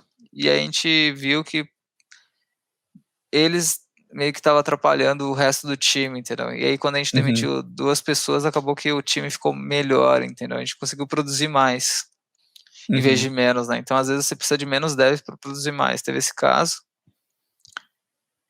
Teve outro caso também que já tinha alguns maus comportamentos, assim, sei lá, pessoais, assim, algumas coisas uhum, uhum, que não estavam muito alinhado. E a gente entendeu que a demissão para ele seria melhor para ele em si, entendeu? Sei uhum, lá, para uhum, dar uhum. às vezes Um às vezes choque de ordem, né? às vezes uma demissão ajuda a pessoa, acaba ajudando mesmo. Acho que ela tá meio estagnada ali. Uhum. E aí ela meio que acorda para a vida, pode ser um susto assim, mas Eu não, concordo, eu concordo. acaba ajudando assim. Às vezes você atrapalha a pessoa, talvez. Acho que o que eu Uhum, acredito, não tem funcionário ruim, né? Acho que tem funcionário na empresa errada ou no lugar errado, entendeu? Acho que todo uhum, mundo provavelmente conseguiria ser produtivo, né? Qualquer pessoa do mundo poderia ser produtivo, fazer um trabalho legal, se estivesse fazendo aquilo que gosta em si, entendeu? Então uhum, daria uhum. se organizar direito, né? Daria para ser mais legal lá a sociedade. Então, às É vezes não verdade. está funcionando mais. Acho que uns momentos que meio que aconteceu isso foi quando a gente mudou a Entra, né? Sempre tem alguma mudança, fica meio ruim, entendeu? No sentido de Uhum, que é muito difícil você mudar uma empresa em si, né? Porque você mata uma empresa antiga e surge a nova, entendeu? Então tinha alguns devs que preferiam software house e não preferiam SaaS, certo? uhum, E aí quando você move de software house para SaaS, alguns devs vão ficar felizes que eles queriam mais SaaS e alguns devs vão uhum, ficar tristes porque eles queriam mais software house. Tem esse uhum, problema. Tem que é aqueles problemas de disrupção também. Tem o problema da Intel também, que é um caso clássico lá, só os paranoicos sobrevivem. uhum, Que a Intel era uma empresa de memória, e aí depois ela virou uma empresa de CPU, né? Então você pega todo mundo que trabalhava com memória, você tem que falar para os caras, para sua empresa lá, para o seu departamento, galera, a gente não vai fazer mais memória. Aí todo mundo que tinha aquele know-how de memória, provavelmente eles vão pensar, cara, vou ser demitido ou não, né? Se eles não se adaptarem, eles vão ser demitidos, porque se eles não migrarem para o business novo, né, que era a uhum, CPU, eles seriam demitidos. Então, quando você muda a empresa, de um tipo para outro, pode acontecer isso também. Acho que pode ser, não é nem culpa da pessoa às vezes, pode ser que não está mais alinhado mesmo, desalinhou. Sim, sim, sim, sim. Eu gosto muito, teve uma talk que eu ouvi no IBMEC, cara, tem anos isso, que eu tô tentando lembrar o nome do professor que fez essa talk, mas ele fala sobre a importância da ressonância, ele explica, né, a questão da ressonância, ele dá um exemplo clássico, eu que surfo, foi muito forte para mim, que ele pegou assim, você pegar o Kelly Slater e botar ele para surfar na Lagoa Rodrigo de Freitas, ele vai performar? Ele não vai performar, e a gente tá falando do melhor surfista de todos os tempos. E você pode pegar, às vezes, um cara que nem é tão bom assim e botar o cara numa baita praia com ondas perfeitas e tal, esse cara vai performar. Então, da importância da ressonância, né, que é aquela coisa de você estar vibrando na mesma frequência, né, duas ondas vibrando na mesma frequência. Então, às vezes, tem isso, né, que você falou assim, as mudanças, a gente tem duas certezas na vida, né, a morte e a mudança constante. E uns brincam que imposto, né? Imposto também é uma outra certeza. Pagamento de imposto. Mas cripto tá aí que tá mexendo um pouco isso. Mas cara, se a gente sabe que a mudança é uma constante na vida, né? A ideia é que a gente tente, no máximo, rodar na mesma frequência do que a gente está procurando na vida, né? Então, seja no profissional aí, nessas mudanças, como você citou, da própria Entre, e o exemplo da IBM, acho que é quase que um dever nosso, tá? Sabe, disponível a entender as mudanças ao nosso redor e que se elas fizerem sentido pra gente, se adaptar a elas, né? Acho que isso faz muito sentido. Eu acabei É, mudando de estado também, né, se você pensar, né. é verdade, Teve isso é jeito. recente. E às vezes tudo tem um começo, meio e fim também, né. Uhum, Acho que tem essa parte aí também, né. Às vezes é não faz verdade. mais sentido pra você também, né, aí você tem que às vezes você fica adiando alguma coisa, né, acho que adiar alguma coisa, acho que é a pior coisa que você faz, entendeu. Uhum, Adiar uma decisão, adiar um conflito, adiar alguma coisa, porque tudo isso daí vai ficar maior, né, e acaba sendo pior depois, entendeu. Você tá adiando o sofrimento, e aí você acaba sofrendo mais depois. é verdade, cara. Aqui, pra gente caminhar pro final, pergunta rápida. A Entre hoje, ela é o que você, tipo, sonhou para ela, não dizendo que você agora estaria estagnando ela, por exemplo, não, é o que eu sonhei, pronto, acabou, mas, assim, quando você imaginou, quando você começou lá atrás, lá na Starbucks, e hoje o que você vê como empresa, ela é perto do que você tinha pensado, ela é muito mais, como é que você vê a Intra hoje, assim, no teu sonho pessoal, cara, o que eu consegui aqui? Deixa eu pensar aqui, isso é uma boa pergunta, né. Acho que eu nunca pensei muita nessas coisas de sonho, assim, eu sempre fui, né, nunca pensei muito nessas coisas. A galera fica pensando demais, né, eu acabo pensando menos nessas coisas. Meu foco, assim, era sempre aprender o máximo possível, continuar aprendendo bastante. Continua difícil até pra mim, Uhum, então todo dia eu tô aprendendo bastante coisa, a gente tá tomando porrada aí todo dia também, tá difícil. Acho que a gente tá bem no começo ainda, acho que a gente vai tem bastante chance de crescer bastante aí, tanto de produto, tanto de time, tanta coisa. Tem bastante coisa uhum. acontecendo também que eu ainda não posso comentar, mas acho que a gente tá caminhando pra um caminho bem legal mesmo. Acho que talvez demorou um pouco mais do que a gente esperava, é mais difícil que parece, é bem mais difícil que Bem mais parece, difícil. é bem mais Esse difícil que glamour, parece. esse glamour do empreendedorismo, ele acaba que No mancha um pouco, né, Brasil, a né. realidade. No Brasil é bem mais difícil ainda, né. Acho que o Brasil, se você der certo no Brasil, você dá certo em qualquer lugar do mundo. Acho que tem isso aí, o Brasil é bem hard mesmo. É verdade. É Mas, verdade. cara, a gente tá bem feliz, bem animado, a gente tá fazendo bastante coisa legal, a gente contratou um designer faz pouco tempo também pra deixar tudo bonito agora. A Uhum, gente tá ficando bem legal. Acho que a gente já amadureceu bastante em vários pontos, assim, desenvolvimento, produto, bastante coisa a gente já meio que resolveu, assim, e agora a gente tá resolvendo outras coisas, assim. Sempre tem coisa pra bacana. resolver, né. Acho que a gente tá num É, caminho bem legal, cara. Acho que os próximos meses aí, os próximos anos vai ser bem legal aí, talvez a Intra fique até um pouco mais conhecida. Pô, legal, cara, bacana. Vou ficar aí ansioso para saber essas novidades. E para fechar aqui, penúltima pergunta, Web3, alguma coisa que a Intra tem visto ou atuado nesse sentido, ou vislumbra atuar? Ainda não, a gente ainda está muito no Fiat ainda, no Pix, Uhum. por hora, mas a gente sempre está estudando essas coisas. Acho que o mais próximo que teria aí seria o Real Digital lá, né, esqueci a sigla lá, CDBC, alguma coisa CDBC. assim. Uhum. Eles estão até vendo essa coisa de ter DeFi, então tem bastante coisa. Mas é um assunto que te atrai atenção pessoalmente falando, né? Também. Eu entendo bastante disso já também, essa parte da matemática, criptografia, chave primária, chave privada, pública, como que manda transaction. Já fiz uns contratos também, já fiz algumas coisas para brincar também. Tenho bastante interesse, assim, é bem interessante, assim, acho que é uma mudança de paradigma, acho que está virando mainstream agora. Ainda não, né, mas tem boa chance de virar mainstream, várias empresas grandes agora estão começando a usar isso, até o Stripe, né, porque o Stripe tinha coisa de cripto e depois voltou.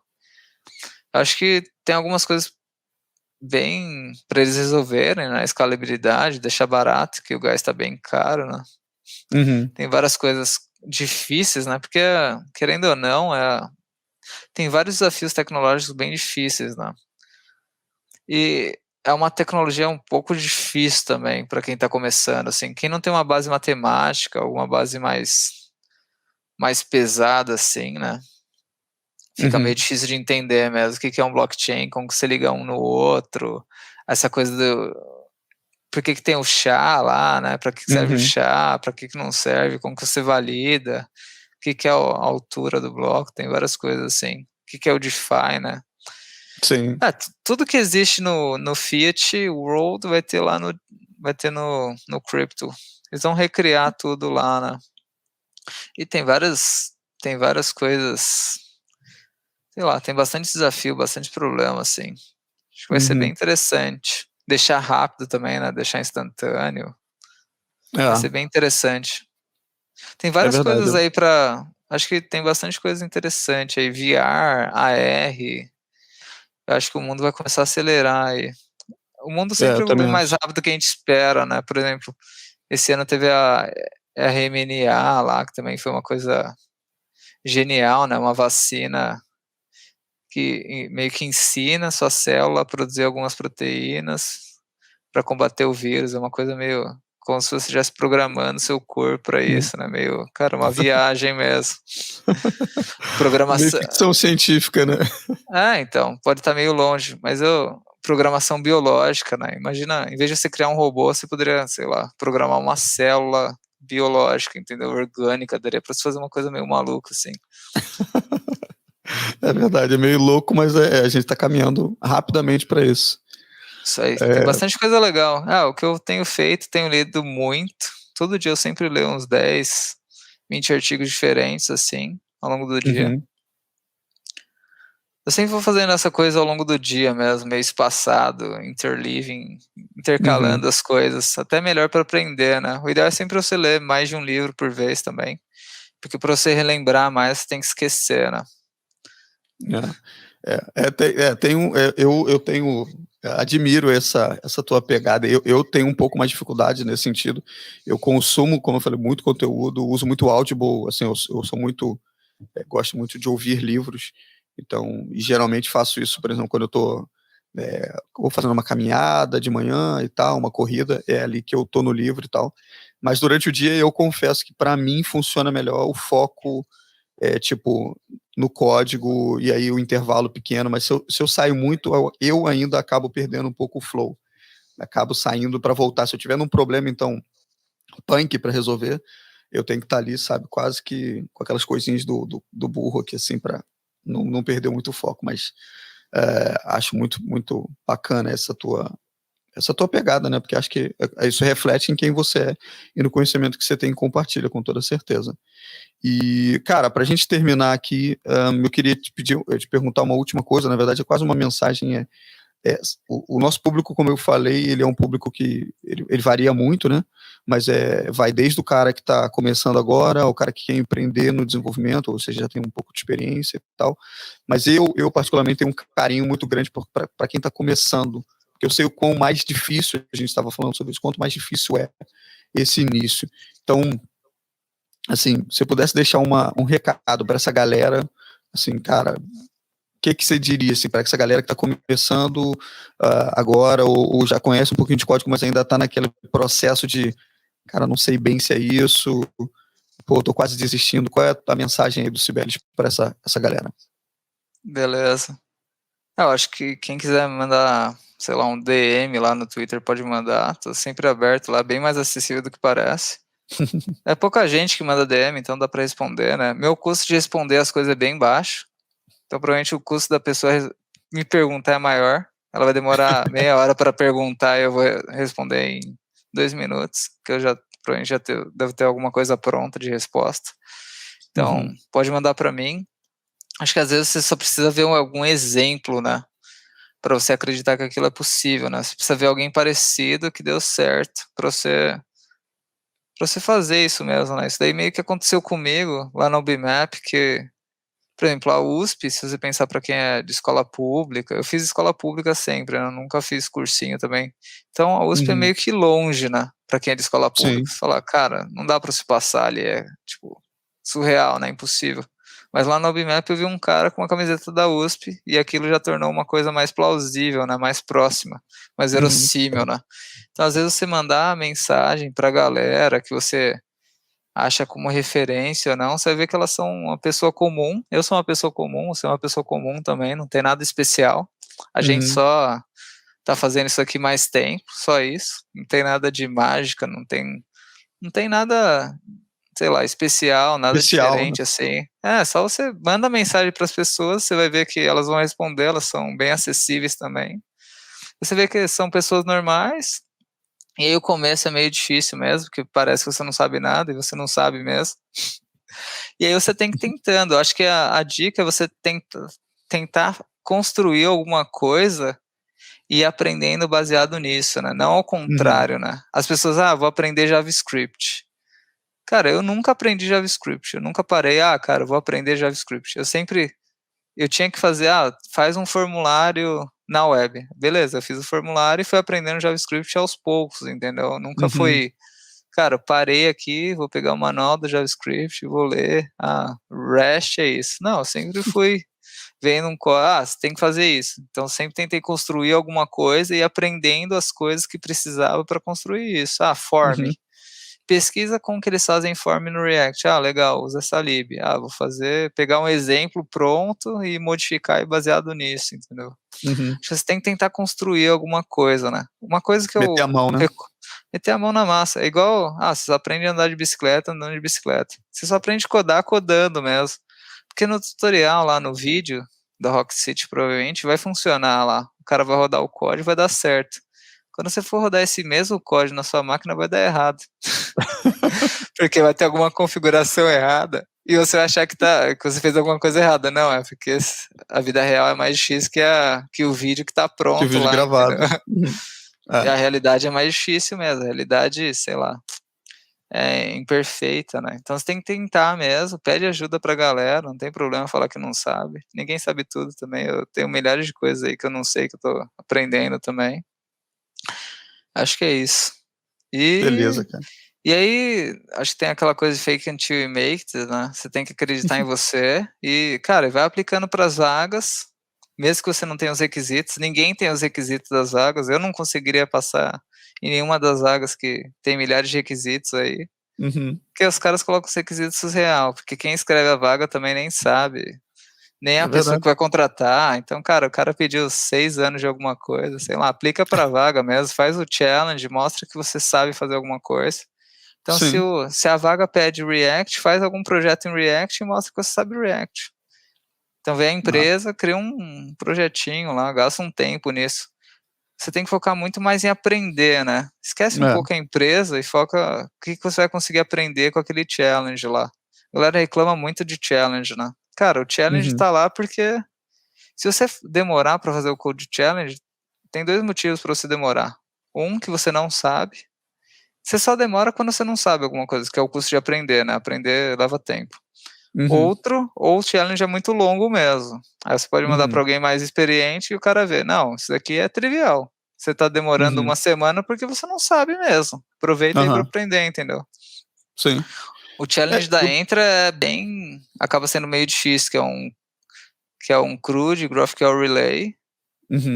E acaba que a galera desiste mesmo. E aí a gente fala, cara, você pode perguntar pra gente e a gente vai contratar quem perguntar mais. Porque se o cara não pergunta antes, por que eu vou contratar um cara que não vai perguntar lá dentro? Porque eu sei que ele vai travar, entendeu? É verdade. Então a gente já tenta ensinar a pessoa a perguntar antes mesmo de contratar ela, entendeu? E a ideia do challenge é você aprender e ver se você gosta daquilo para você trabalhar com a gente. Se você não gosta de GraphQL Relay, cara, talvez não é um lugar legal para você trabalhar com a gente, entendeu? O próprio challenge eu acho que já filtra, porque, assim, estatisticamente falando, cara, 10% das pessoas que aplicam para vaga vão lá e fazem o challenge. Então, daí você já começa até a filtrar realmente quem vai dedicar tempo na solução de problema, que é o que você falou. O challenge, ele é um problema a ser resolvido. E, geralmente, você pode ter o tempo ou não, mas tem muita gente que pega o challenge, olha, é muito difícil para eu fazer. Então você não queria tanto, né? E uma outra coisa é que o challenge pode servir de portfólio, até para quem está querendo construir um portfólio. Então você pegou um challenge, ainda que você não passou na vaga, ou não conseguiu concluir naquele tempo, cara, continua ele, faz. Primeiro que você vai aprender. Segundo, você coloca aquilo no Git, ele já, é mais uma coisa no teu Git. É mais um código, é mais um legado que você está deixando ali para que outros possam vir e ver e, cara, esse cara já deixa eu ver aqui o código dele, já tem alguma coisa, né? Então acho que isso é bem importante frisar, né? Se você não passar na vaga, você não perde, né? Você acaba ganhando em si, né? Você ganha outro portfólio, outro teste, você aprendeu alguma coisa, né? Exato. Às vezes a galera foca muito na empresa, né? Você tem que focar mais em você, em aprender mais, várias coisas. É isso aí, cara. Cara, sim, finalizando aqui, muito obrigado. Cara, mais uma vez é sempre um prazer falar contigo. A gente fala muito no virtual, né? Eu tava brincando com o Cibeles antes, que eu achei até que ele tinha o cabelo abóbora, que era um bot. Mas porque ele responde tão rápido que chega a ser surreal.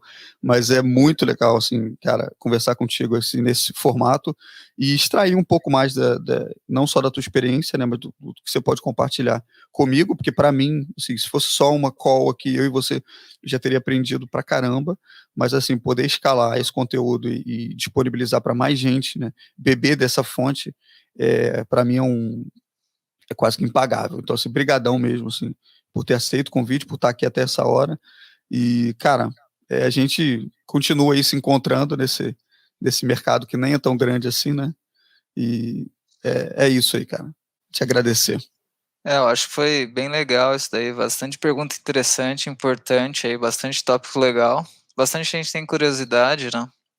Eu acho que a recomendação também as pessoas, vocês têm que fazer mais perguntas, né? As pessoas têm que fazer mais perguntas, né?